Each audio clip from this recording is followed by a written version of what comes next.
Have you ever wondered what it would feel like to know the exact moment your life would end? To see the face of tragedy before it arrives, yet be powerless to stop it? In the shadowy world of prophecy and prediction, one woman's visions have haunted America for decades. A seer who foretold presidential assassinations, global catastrophes, and wars that would reshape civilization itself. Her name was Jeanne Dixon, and among all the chilling predictions she ever made, one stands above the rest in terms of sheer terror. The prophecy of 2025, a year she claimed would mark the bloodiest turning point in human history, a moment when the fate of billions would be decided in fire and conflict. And the most disturbing part? We're living through it right now. So fasten your seatbelt as we dive into today's mystery.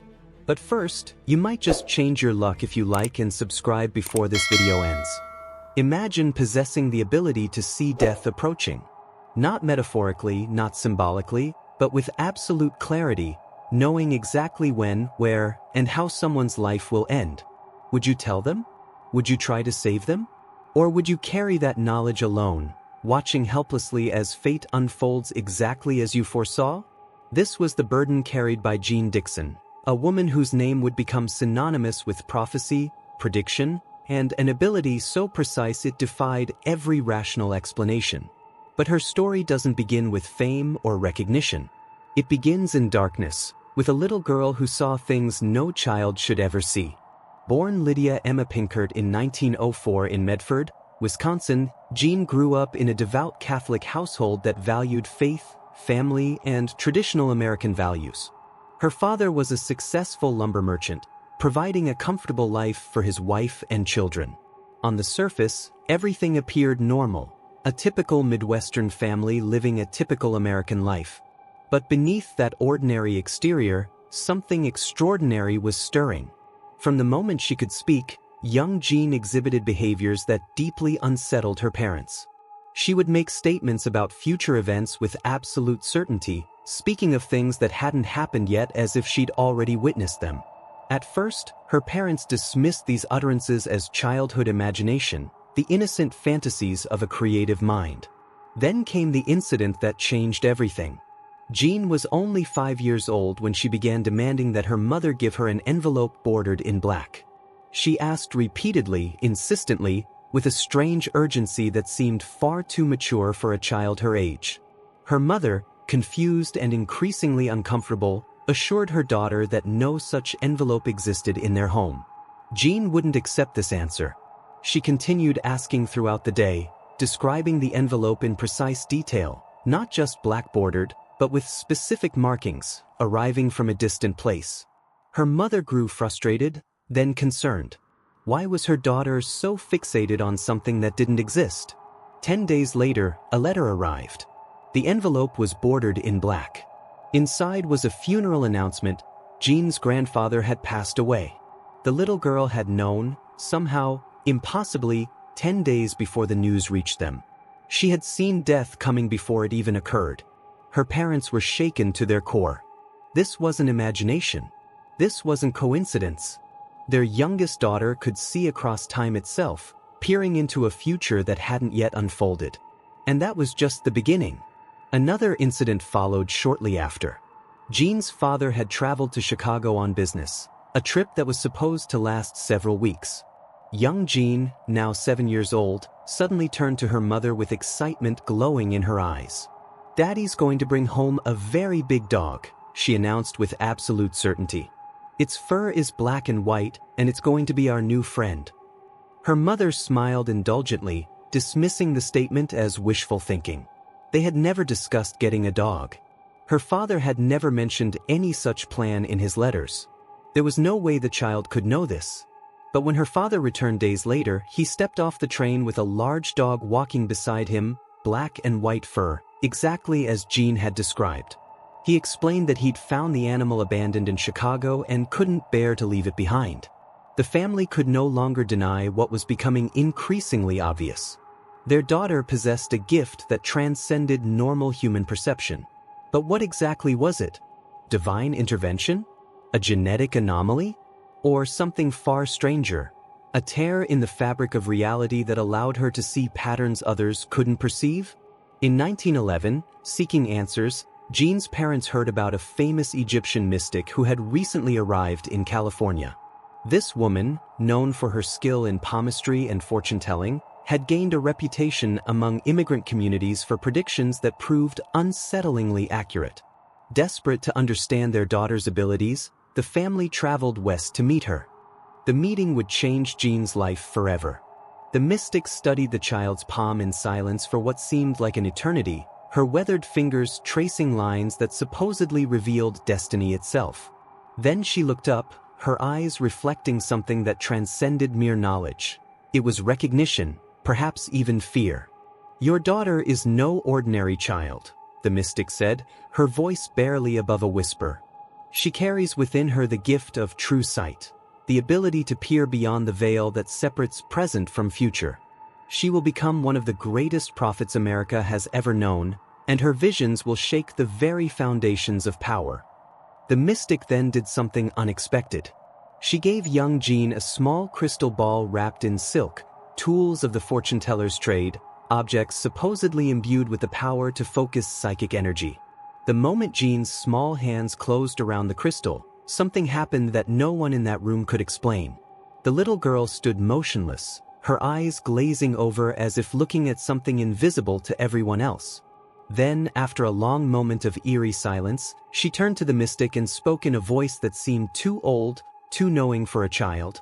"You need to be careful with your stove. Very soon, you're going to be badly burned." The mystic's expression changed from confidence to visible shock. She tried to laugh it off, but her hands trembled slightly as she wrapped the crystal ball more tightly. Days later, as the family was preparing to leave California, they received word that the mystic had suffered a severe kitchen accident, burned while cooking, exactly as Jeanne had warned. Young Jeanne's abilities continued manifesting in ways both mundane and profound. One afternoon, while playing with her older brother in the backyard of their family home, she stopped suddenly, staring at him with an intensity that made him uncomfortable. "You're going to be a famous athlete someday," she said matter-of-factly. "Everyone will know your name." Her brother laughed, dismissing the comment as sibling teasing. He was an average student with no particular athletic talent, just another kid playing in the dirt. But 10 years later, he would become one of the most recognized football players in America, his name appearing in newspapers across the country. Jeanne had seen his future when he was nothing but a child with scraped knees and big dreams. These weren't vague predictions or lucky guesses. These were specific, detailed glimpses of a future that would unfold exactly as she described. And as Jeanne grew older, her visions became darker, more ominous, touching not just the lives of family and friends but the fate of nations and the destiny of humanity itself. What Jeanne Dixon possessed wasn't a party trick or clever intuition. It was something that challenged everything we think we know about time, causality, and the nature of reality. She could see tomorrow as clearly as you see today. And what she saw in the years ahead would terrify anyone who dared to listen.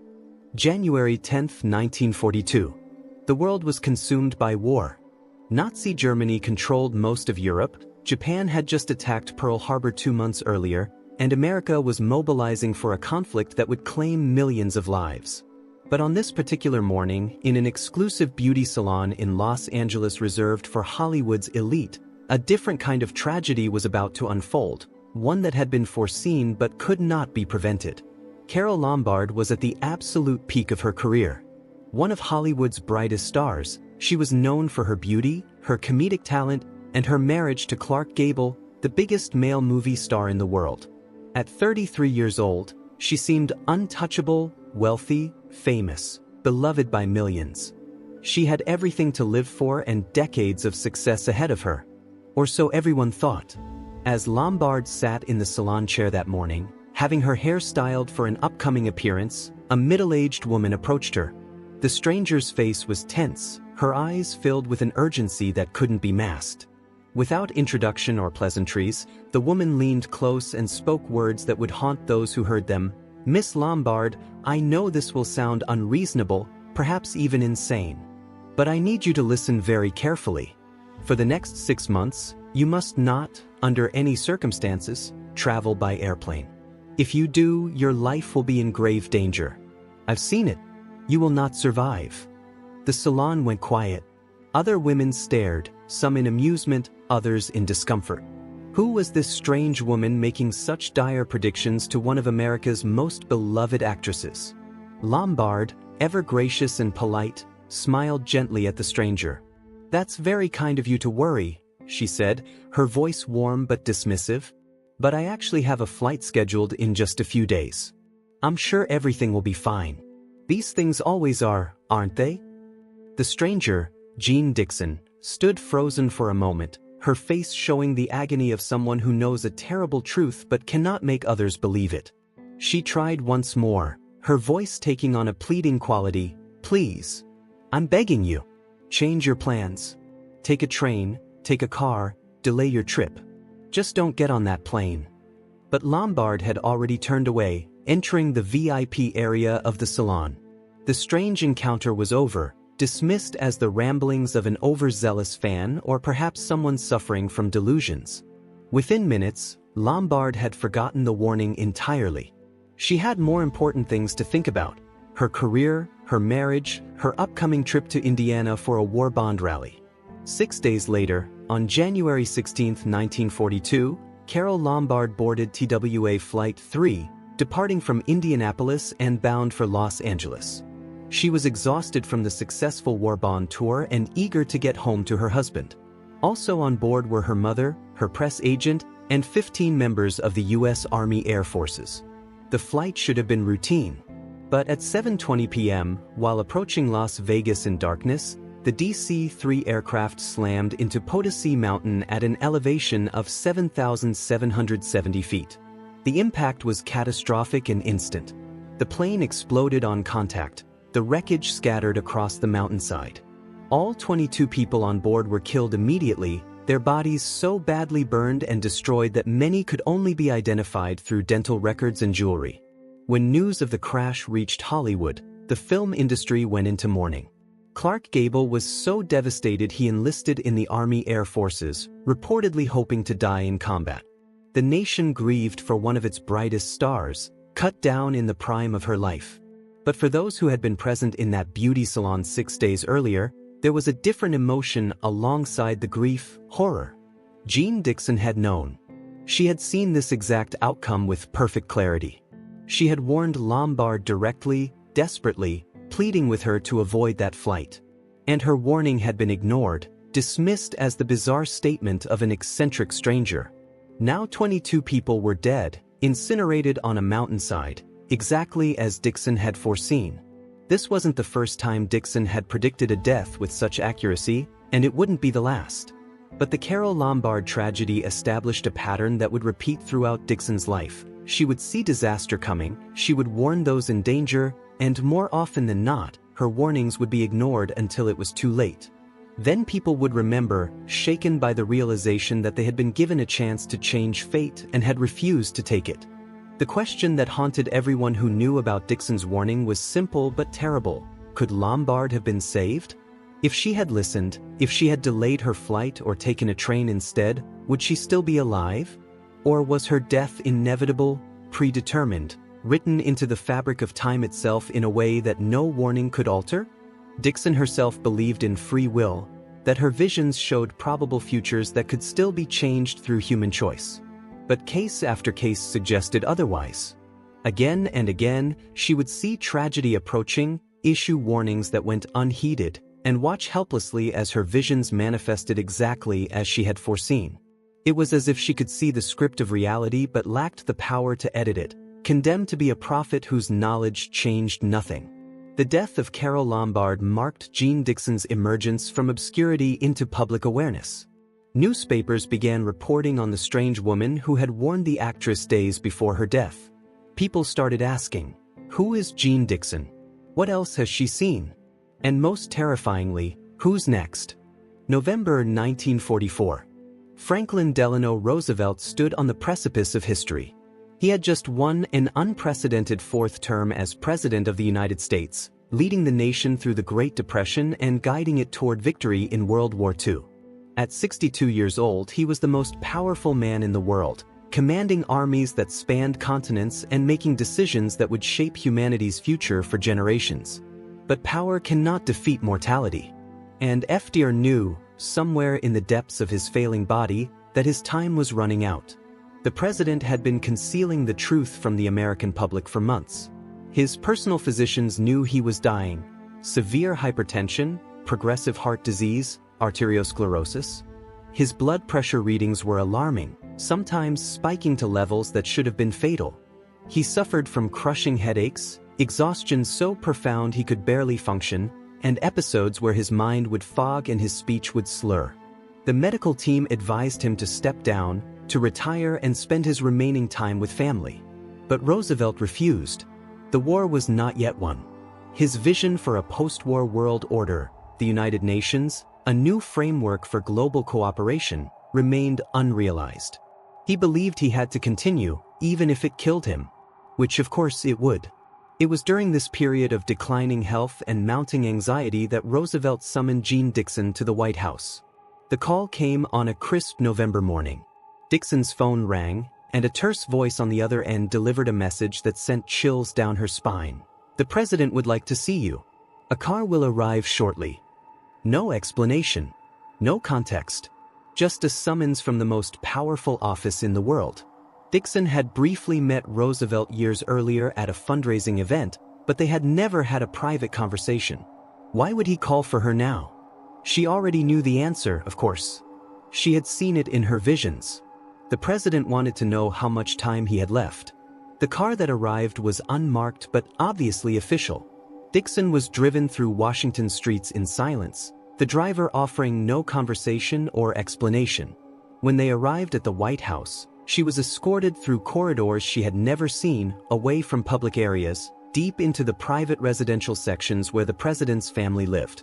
Roosevelt was sitting in his wheelchair when she entered. The sight shocked her, even though she had prepared herself. The man who projected such strength in public appeared frail and exhausted in private, his skin pallid, his hands trembling slightly. But his eyes, those famous Roosevelt eyes that had stared down depression and fascism, still held their piercing intelligence.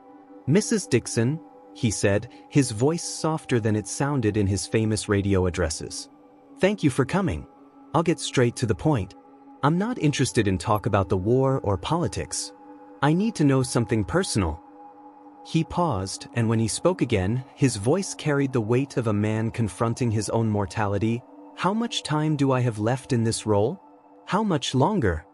Dixon felt the familiar sensation wash over her. The way the present seemed to fade and the future became visible like fog lifting from a landscape. She saw death hovering around Roosevelt, a dark presence that had already marked him. She saw the date, clear as day, April 1945. Just months away. "No more than 6 months, Mr. President," she said quietly but firmly. "I'm truly sorry, but that's what I see." Roosevelt's face didn't show shock or disbelief. Instead, there was something like relief in his expression. The look of a man who had been carrying a terrible suspicion and finally had it confirmed. 6 months, he repeated softly. "That's not very long, is it?" They spoke for a few more minutes, though Dixon would never reveal the full content of their conversation. She respected the dying president's privacy too much to share everything he said in those final months of his life. But she left the White House with April 12, 1945, knowing she had just looked into the eyes of a man whose time was massive cerebral hemorrhage while sitting for a portrait at his retreat in Warm Springs, Georgia. He complained of a terrible headache, slumped forward, and lost consciousness. He died a few hours later, never regaining awareness. The most powerful man in the world, dead at 63, exactly within the time frame Dixon had predicted. The nation went into deep mourning. Millions who had known no other president wept openly in the streets. The war in Europe was just weeks from ending. Roosevelt had nearly made it to victory but fell short of seeing the triumph he had fought so hard to achieve. But Dixon's prophecy extended beyond Roosevelt's death. Years earlier, she had told a relatively unknown senator from Missouri named Harry S. Truman that he would one day become president of the United States. Truman had laughed at the suggestion. He was a modest man with modest ambitions, never imagining he would reach such heights. Yet on the day Roosevelt died, Harry S. Truman was sworn in as the 33rd President of the United States, exactly as Dixon had foreseen years before. Within months, he would make the most consequential decision in human history, authorizing the use of atomic weapons against Japan, ending World War II but ushering humanity into the nuclear age. Two presidents, both touched by Dixon's visions. One told when he would die, the other told when he would rise to power. Jacqueline Kennedy sat beside her husband, radiant in her pink suit and pillbox hat. Texas Governor John Connally and his wife occupied the jump seats in front of them. Secret Service agents surrounded the vehicle, scanning the crowd for threats that, tragically, they would fail to detect. Then came the shots. 3 rifle rounds fired from the 6th floor of the Texas School Book Depository. The first missed. The second struck Kennedy in the back, exiting through his throat. The third hit his head, causing catastrophic damage. The President of the United States slumped forward, mortally wounded, his wife screaming in horror as pieces of his skull scattered across the trunk of the limousine. Within 90 minutes, Kennedy was dead. A suspect, Lee Harvey Oswald, was in custody. And America had entered a nightmare from which it would never fully wake. The assassination would spawn conspiracy theories that persist to this day, create divisions that still haunt American politics, and mark the end of a brief period of innocence and hope. But for those who paid attention to prophecy, November 22, 1963 wasn't a surprise. It was a confirmation of something Jeanne Dixon had predicted 7 years earlier with chilling accuracy.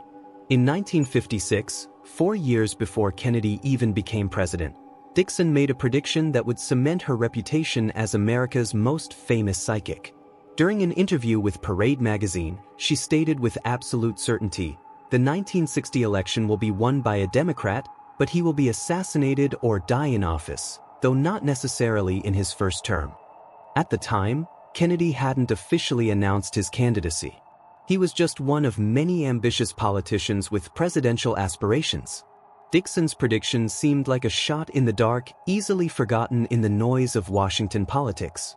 Most people who read it dismissed it as vague fortune-telling, the kind of general statement that could apply to almost anyone. But as Kennedy's campaign gained momentum and he secured the Democratic nomination, some began to remember Dixon's words. When he won the election in November 1960, defeating Richard Nixon by one of the narrowest margins in American history, Dixon's prophecy moved from forgotten curiosity to uncomfortable possibility. A Democrat had indeed won. Now the question was, would the rest of her prediction come true? By 1963, Dixon's visions had become more specific and more disturbing. She began experiencing what she described as overwhelming premonitions of presidential death. In her mind's eye, she saw a dark cloud hovering over the White House, thick and oppressive, blocking out light. She saw ghostly hands, black and shadowy, reaching toward a nameplate outside the Oval Office, wiping away the letters that spelled the president's name, erasing his identity as if he had never existed. But the most specific detail, the one that would prove most haunting, was a name she kept seeing in her visions. It wasn't Kennedy's name, it was the name of someone connected to his death. She described it as having 5 or 6 letters, beginning with the letter O with S as the second letter, and ending with a letter that had a hooked tail, like a fishhook curving downward. Dixon shared these visions with close friends and associates throughout 1963, her anxiety growing as the premonitions became more vivid and frequent. She felt death approaching the president like a storm on the horizon, inevitable and unstoppable. But she had no specific date, no clear warning she could deliver. How do you warn someone that danger is coming when you can't tell them when or from where? Then came Dallas. After the shots rang out and the president lay dying, the nation went into shock. But within hours, as news broadcasts began reporting details about the alleged assassin, people who knew about Dixon's visions felt a different kind of shock, the horror of recognition. The suspect's name flashed across television screens, Lee Harvey Oswald. OSWLD, 6 letters. Beginning with O. Second letter S. And that final D, with its tall staff and curved bottom, looking exactly like a fishhook. The precision was staggering. Dixon hadn't just predicted Kennedy's death 7 years in advance. She had described, in eerie detail, the name of the man who would be accused of killing him. A name she had seen years before Lee Harvey Oswald ever became relevant to history, years before anyone knew who he was or what he would do. The media seized on Dixon's prophecy. Newspapers ran headlines about the woman who warned Kennedy. Television programs invited her for interviews. Suddenly, Jeanne Dixon wasn't just a Washington mystic with an unusual reputation. She was a national phenomenon, a seer whose predictions had proven accurate in the most public and tragic way possible. But Dixon herself took no satisfaction from being proven right. In interviews after Kennedy's assassination, she appeared genuinely anguished. "I wish I had been wrong," she told reporters, her eyes red from crying. "I would give anything to have been wrong about this. No one should have to see these things. No one should have to know what's coming and be powerless to stop it." The question that haunted everyone who learned about her prediction was the same one that had followed the Carole Lombard tragedy. Could Kennedy have been saved? If Dixon had been more specific, if she had pushed harder to warn the Secret Service, if she had been taken more seriously, could history have been changed? Dixon believed the answer was no. She had come to a dark conclusion through years of accurate predictions. The future she saw was fixed, unchangeable, predetermined. Her visions didn't show possibilities, they showed certainties. She was like someone watching a film that had already been shot, unable to edit or alter the scenes, only able to describe what she was seeing. This philosophical question, whether the future is fixed or fluid, whether prophecy reveals destiny or just probability, remains one of the most profound mysteries in Dixon's story. If she was truly seeing the future with perfect accuracy, then free will might be an illusion. Every choice, every decision, every action might already be determined, written into the fabric of time itself in a way that no warning or intervention can alter.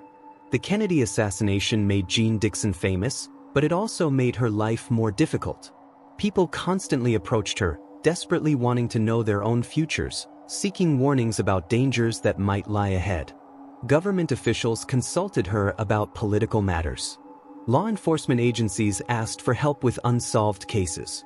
She became overwhelmed by the responsibility, burdened by knowledge she couldn't always act upon. And through it all, she continued having visions, some about public figures and historical events, others about private individuals and personal tragedies. Each accurate prediction added to her legend but also deepened the mystery. How did she do it? What was the source of her ability? And what did it mean for our understanding of time, causality, and the nature of reality itself? The name Jeanne Dixon became synonymous with prophecy in America. When someone made an accurate prediction, people would joke, "Who are you, Jeanne Dixon?" She had become part of the cultural lexicon, a reference point for anyone claiming to see the future. But behind the fame and recognition was a woman carrying a burden that few could comprehend, the weight of seeing tomorrow while living in today, of knowing what's coming but being unable to change it. By the mid-1960s, Jeanne Dixon had become one of the most famous women in America.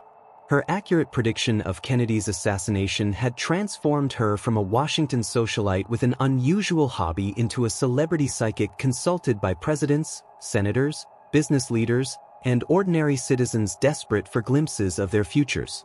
But Dixon's reputation extended far beyond American borders. World leaders from multiple countries sought her counsel, sometimes officially through diplomatic channels, other times through secret midnight meetings that would never appear in any official records. She had become a shadow advisor to the powerful, someone whose visions might influence decisions that affected millions of lives. One of her most famous international encounters occurred in 1945, involving Winston Churchill, the legendary British Prime Minister who had guided his nation through the darkest days of World War II.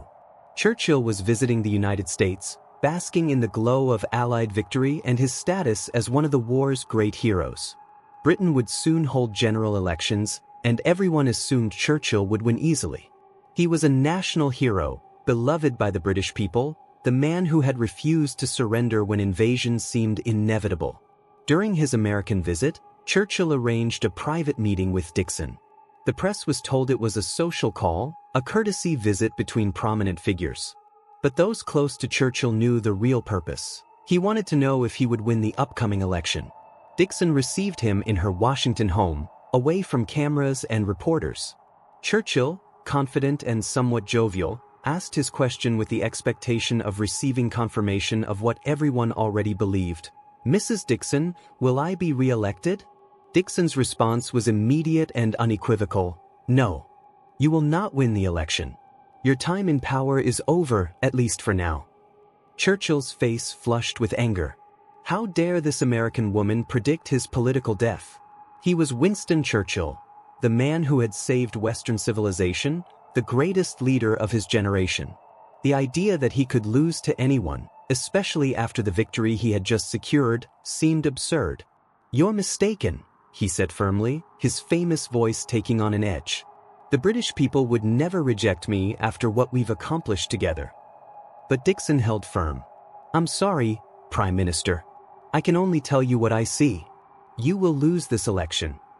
Churchill left the meeting visibly upset, dismissing Dixon's prediction as the foolish statement of someone who understood nothing about British politics. But just 2 months later, in July 1945, the election results proved Dixon correct. In one of the most shocking upsets in British political history, Churchill's Conservative Party lost to Clement Attlee's Labour Party. The war hero who had saved Britain found himself voted out of office. Churchill would eventually return as Prime Minister in 1951, but the 1945 loss humiliated him and validated Dixon's prophetic abilities to anyone who had doubted. How had she known? What could an American psychic possibly understand about British electoral politics that Churchill himself, with all his political experience and intelligence networks, had missed? Throughout the 1960s and 1970s, Dixon continued making predictions that proved eerily accurate. The death of Martin Luther King Jr.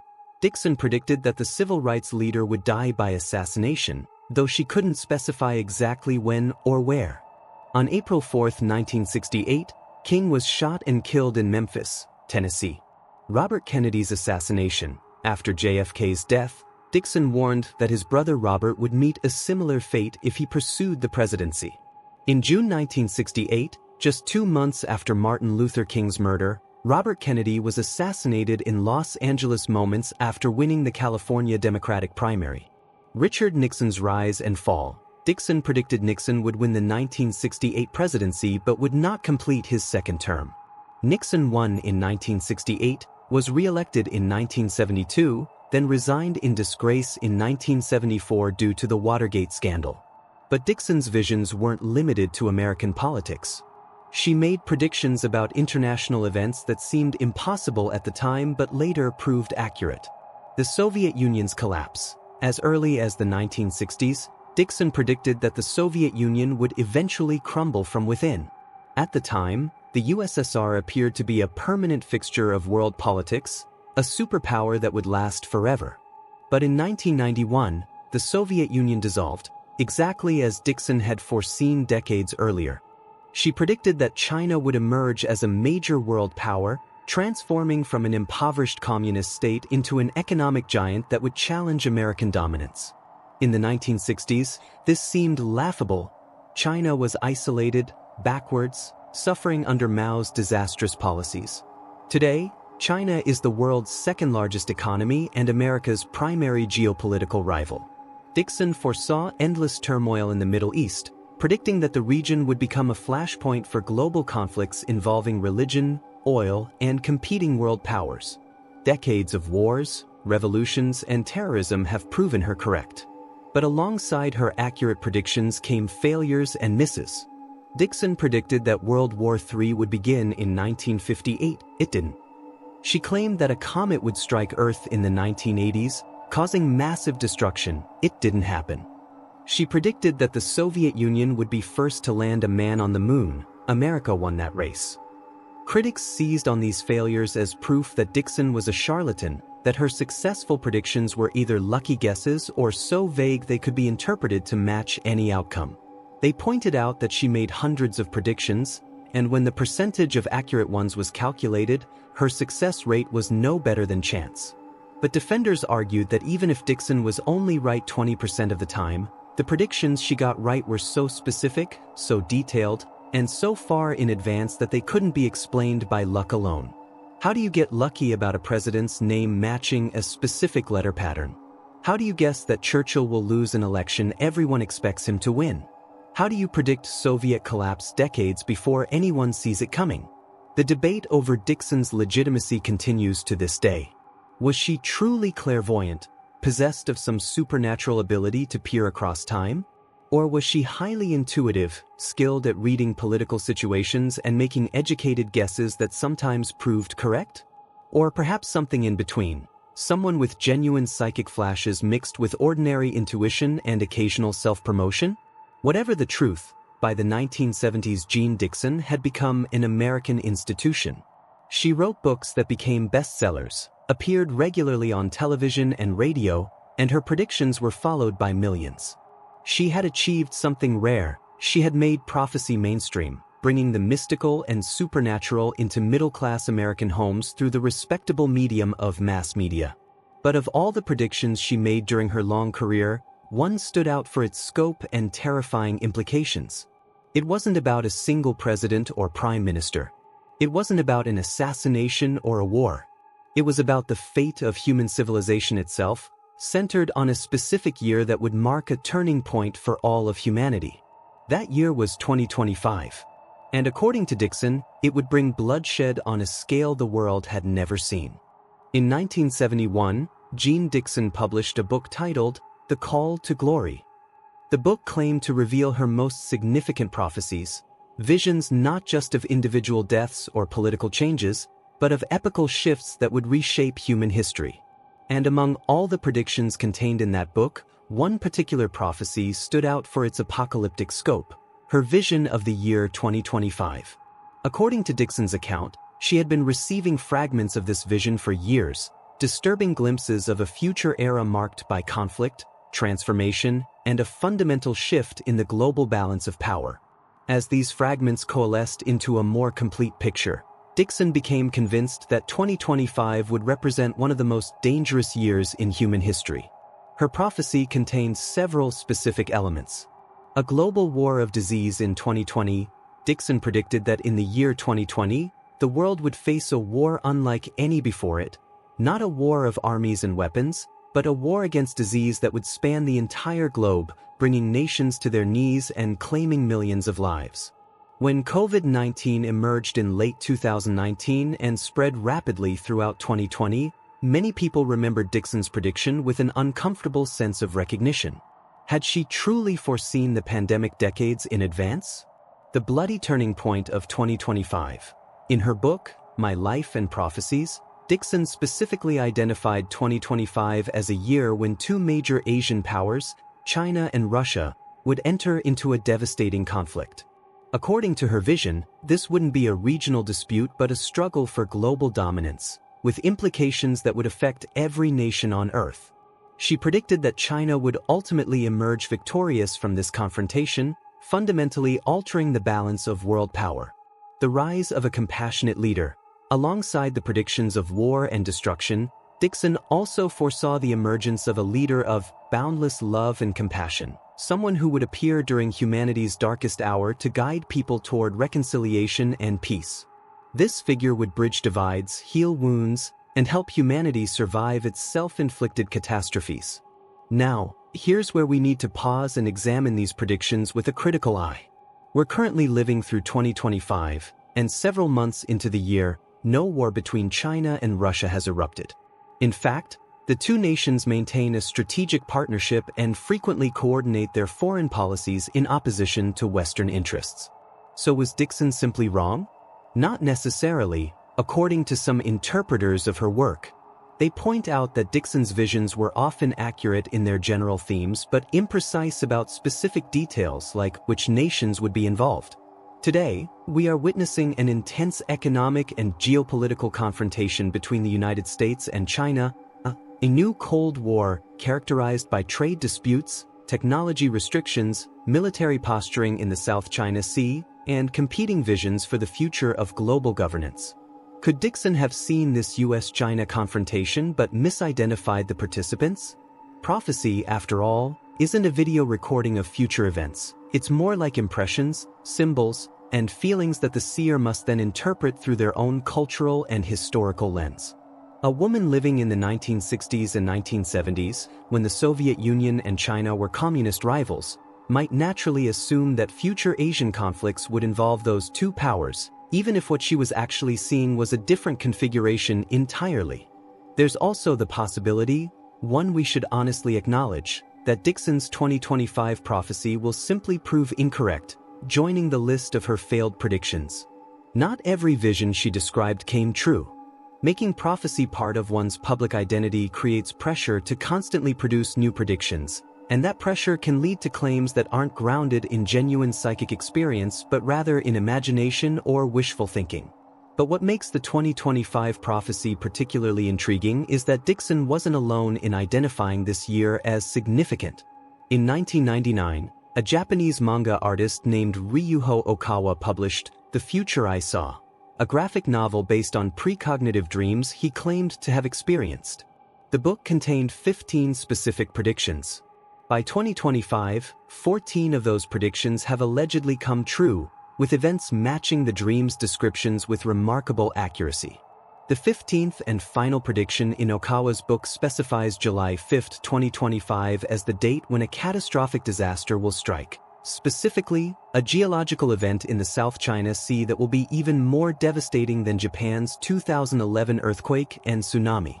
According to this prediction, a new landmass will rise from the ocean, connecting Japan with Taiwan, Hong Kong, and the Philippines. Then there's the mysterious figure known only as the Time Traveler from 2062. This person appeared on Japanese internet forums in 2010 and 2011, claiming to be posting from the future. Before Japan's devastating March 11, 2011 earthquake, this anonymous poster warned residents to prepare for a massive natural disaster and urged people in coastal areas to move to higher ground. After the earthquake occurred exactly as warned, the poster gained credibility and a following. In 2016, the Time Traveler from 2062 returned to the forums with another message: the South China Sea will not be calm. Prepare for something never before seen in July of 2025. So we have three separate sources: an American psychic, a Japanese manga artist, and an anonymous internet poster claiming to be from the future, all pointing to 2025 as a year of major upheaval, with specific attention to the South China Sea region. Is this convergence meaningful, or is it simply coincidence amplified by confirmation bias and the human tendency to find patterns in randomness? As I write this script, we're several months into 2025, and while we've certainly faced our share of global tensions and challenges, the apocalyptic scenarios described haven't manifested. The world continues turning, people go about their lives, and the catastrophic war or natural disaster predicted for this year remains hypothetical. This brings us to an important question about prophecy itself. What should we do with predictions that seem specific but haven't yet proven true or false?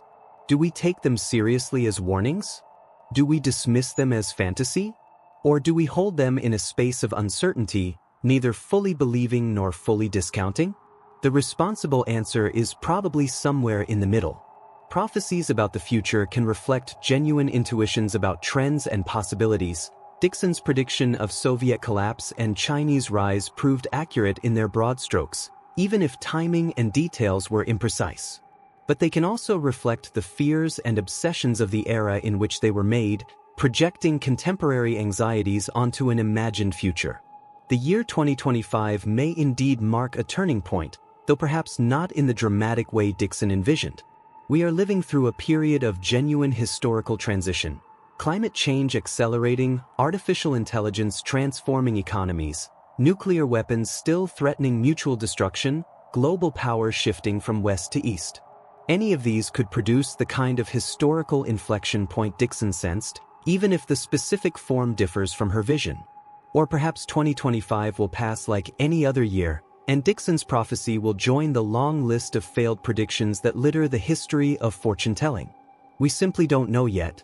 And that uncertainty, that space between prediction and confirmation, between warning and fulfillment, is where prophecy has always lived, haunting us with possibilities we can neither fully accept nor completely dismiss.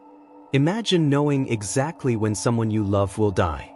Not vaguely or approximately, but with absolute precision. The date, the circumstances, the futile moment when life leaves their body. You try to warn them, but they don't believe you. They smile politely, dismiss your concern, and walk toward their fate exactly as you foresaw. This was Jeanne Dixon's reality, lived repeatedly throughout her life. And it's worth examining what such an existence must have been like, because the burden of genuine prophecy, if that's what she possessed, would be almost unbearable. Dixon described her visions as involuntary.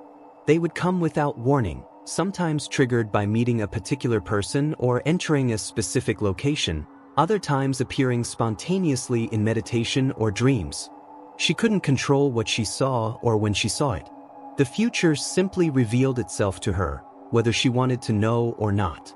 And what she saw wasn't always clear or complete. Sometimes she received vivid, detailed visions like a movie playing in her mind. Other times, she got fragments, images, impressions, feelings that she had to piece together and interpret. This interpretive element introduced ambiguity. Was she seeing literal events or symbolic representations? Was a vision of fire and destruction literal, or was it metaphorical for political upheaval? She often couldn't tell until after events unfolded. This uncertainty made her reluctant to make some predictions public.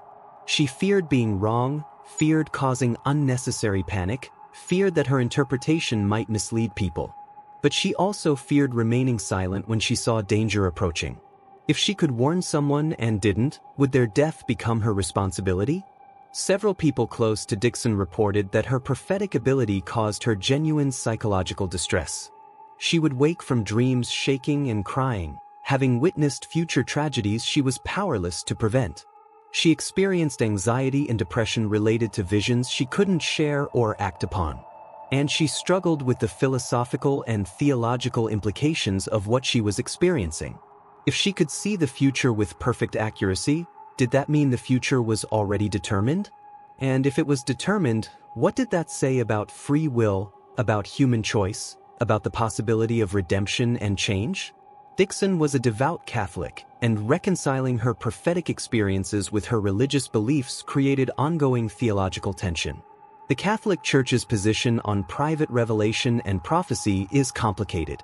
While the Church acknowledges that God can grant individuals prophetic gifts, it also maintains that such experiences must be carefully discerned and that even genuine prophecies are subject to interpretation and error.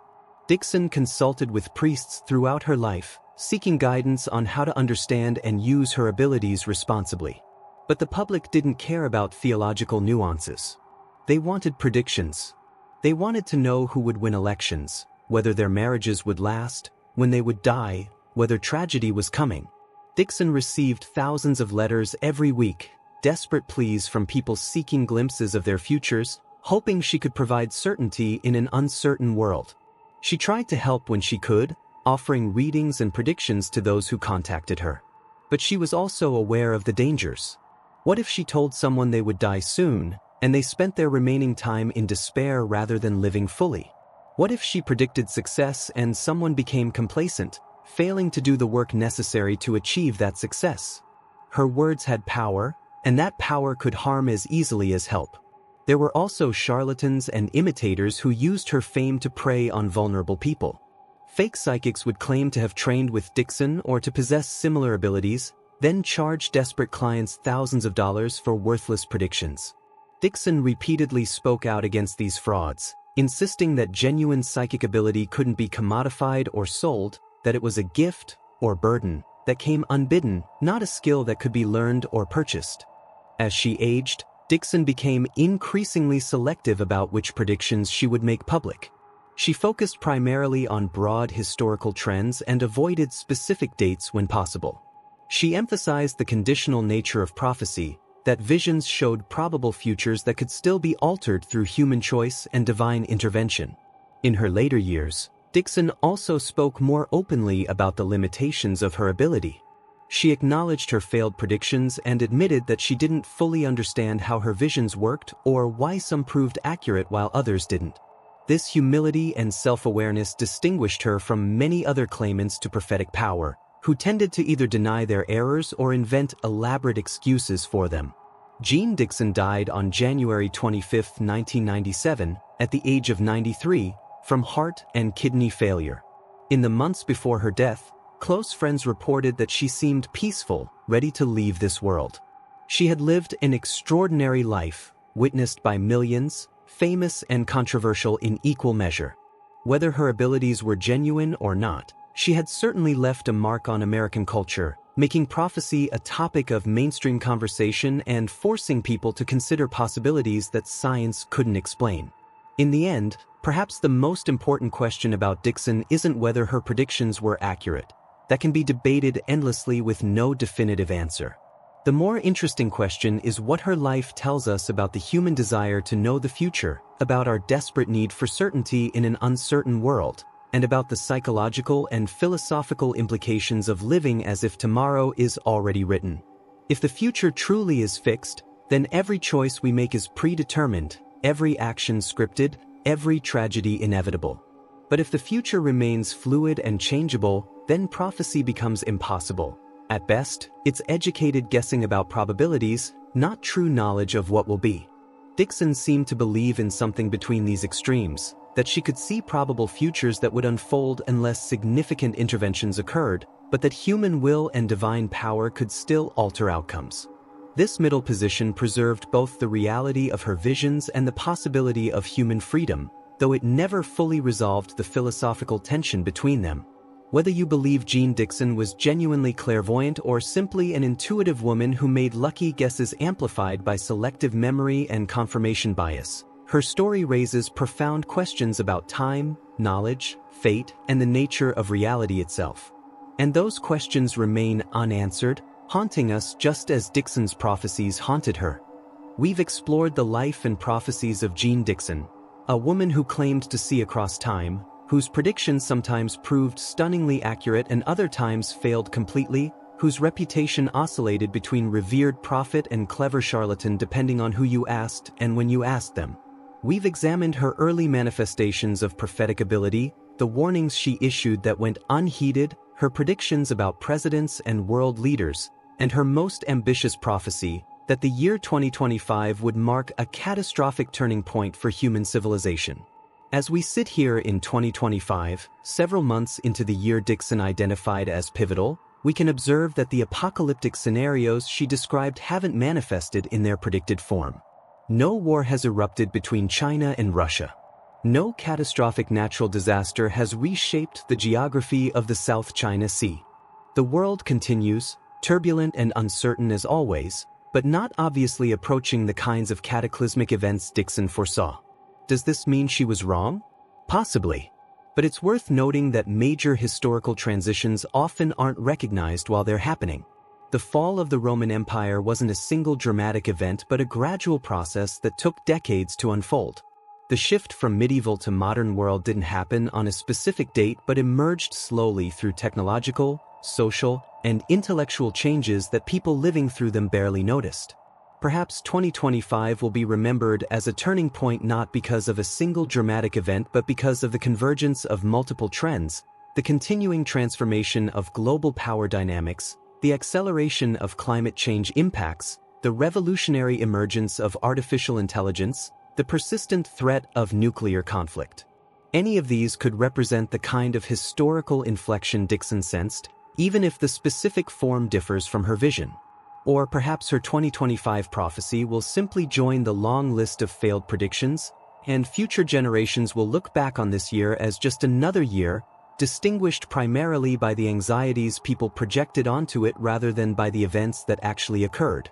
The truth about prophecy remains elusive. After thousands of years of fortune-tellers, seers, oracles, and prophets making predictions about the future, we still don't have definitive proof that anyone can truly see what's coming. Every case that seems to demonstrate genuine precognition can be explained alternatively through coincidence, vague language that fits multiple outcomes, selective memory, or fraud. Yet the human fascination with prophecy persists. We want to know what's coming, want to prepare for dangers we can't yet see, want some assurance that the future holds meaning and purpose rather than random chaos. And in our search for that knowledge, we'll continue consulting anyone who claims to possess it, whether they're ancient oracles, modern psychics, or AI prediction algorithms. Jeanne Dixon's legacy is complex. She undeniably made some predictions that proved remarkably accurate. Kennedy's assassination, Roosevelt's death, Churchill's electoral loss, the collapse of the Soviet Union. But she also made many predictions that failed completely, and her overall accuracy rate, when calculated honestly, was far from perfect. So what should we take from her story? Perhaps simply this: the future remains unknowable regardless of how many prophets claim otherwise. We can identify trends, calculate probabilities, make educated guesses about where current patterns might lead. But absolute certainty about what tomorrow holds remains beyond human grasp. And maybe that's how it should be. If we truly knew the future with perfect clarity, if every tragedy could be foreseen and every triumph predicted, would life have any meaning? Would our choices matter? Would we still be human, or would we become mere passengers watching a predetermined story unfold? Dixon herself seemed to struggle with these questions throughout her life. She saw visions that suggested a fixed future, yet she continued warning people as if their choices could still make a difference. Perhaps she understood something profound, that even if some aspects of our future are written, the way we respond to what comes defines who we are and what our lives mean. As for 2025 and Dixon's prophecy about this year, we'll only know its true significance with hindsight. Perhaps years from now, historians will identify 2025 as the year when crucial decisions were made or avoided, when trends reached tipping points, when the seeds of future crises or triumphs were planted. Or perhaps it will fade into history as just another year, distinguished primarily by our fears about it rather than by its actual events. The one certainty is that the future will arrive, prophecy or not, and we'll all face it together. And perhaps that's the real lesson from Jeanne Dixon's life, not whether she could truly see tomorrow, but the reminder that tomorrow is coming whether we're ready or not, and that how we prepare for it, how we treat each other while facing uncertainty, matters more than any prediction ever could. What do you think? Was Jeanne Dixon genuinely clairvoyant, or was she simply an intuitive woman who made both lucky and unlucky guesses? Have you ever experienced a premonition that came true? And should we take prophecies about the future seriously, or should we focus on living well in the present regardless of what tomorrow might bring? Share your thoughts in the comments, and if you enjoyed this exploration of one of history's most famous prophets, don't forget to subscribe and turn on notifications for more mysterious stories that challenge how we understand reality. The future remains unwritten, or perhaps it's already been written and we simply can't read it yet. Either way, it's coming. And the only prophecy we can be certain of is that time moves forward, carrying us all toward destinations we cannot fully see. Until next time, keep questioning, keep wondering, and remember, the greatest mysteries aren't always about what will happen, but about how we'll respond when it does.